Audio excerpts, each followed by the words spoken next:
সকালের ব্যস্ততায় ছুটছিল ট্রেন, জানালার বাইরেও বদলাচ্ছিল দৃশ্য। হঠাৎই এক বিকট শব্দ, তারপর সবকিছু অন্ধকার। থাইল্যান্ডে যাত্রীবাহী একটি ট্রেনের উপর ক্রেন ভেঙে পড়ে নিহত হয়েছেন কমপক্ষে 22 জন। বুধবার সকালে থাইল্যান্ডের নাখন রাচাসীমা প্রদেশে ঘটে এই ভয়াবহ দুর্ঘটনা। স্থানীয় সময় সকাল 9টার দিকে নির্মাণাধীন একটি উচ্চগতির রেললাইনের উপর থাকা ক্রেন ধসে পড়ে নিচ দিয়ে যাওয়া যাত্রীবাহী ট্রেনটির উপর। আঘাতের সঙ্গে সঙ্গেই ট্রেনটি লাইনচ্যুত হয় ও আগুন ধরে যায়। স্থানীয় কর্তৃপক্ষের বরাতে বার্তা সংস্থা এএফপি জানিয়েছে এ তথ্য।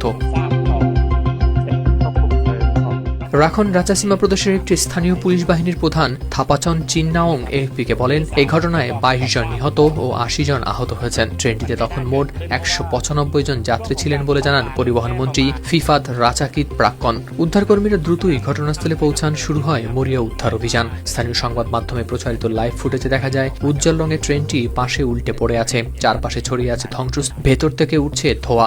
আগুন নেভাতে ও আটকে পড়াদের বের করে আনতে প্রাণপণ চেষ্টা চালান দমকল কর্মীরা। প্রাদেশিক প্রশাসনের তথ্য অনুযায়ী ট্রেনটি ব্যাংকক থেকে উবন রাচাথানি অভিমুখে যাচ্ছিল। ঠিক সে সময় উপরের নির্মাণ কাজে ব্যবহৃত ক্রেনটি নিয়ন্ত্রণ হারিয়ে পড়ে যায়। এই ক্রেনটি ছিল $540 কোটি একটি উচ্চগতির রেল নেটওয়ার্ক প্রকল্পের অংশ। প্রকল্পটি বাস্তবায়নে সহযোগিতা করছে চীন। লক্ষ্য 2028 সালের মধ্যে ব্যাংকককে লাওস হয়ে চীনের কুনমিংয়ের সঙ্গে যুক্ত করা। এটি চীনের বেল্ট অ্যান্ড রোড উদ্যোগের অন্তর্ভুক্ত।